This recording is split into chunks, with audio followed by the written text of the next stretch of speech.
Okay, I'd like to start off by touching bases with my opponent's claim about statistics regarding income level are not reliable.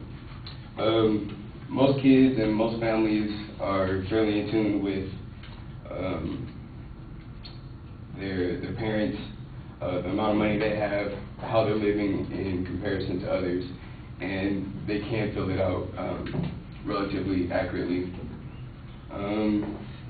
My opponent also brought into the debate about race.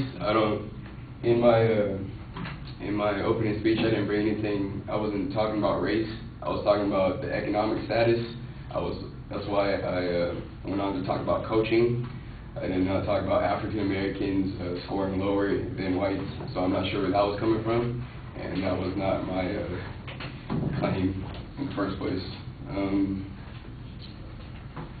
Also, my opponent, in mentioning his studies and quoting the College Board studies, failed to mention that those statistics come when the statistics given about the SAT come in conjunction when they're combined with the high school GPA.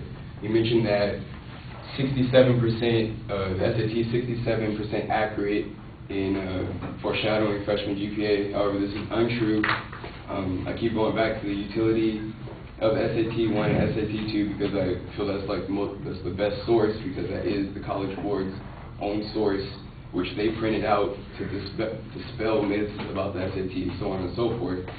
And yes, they do say that the SAT is a good indicator, but only when added together with the high school GPA. And studies have shown that with the high school GPA, the SAT only adds a little more information to what is already known from the high school GPA.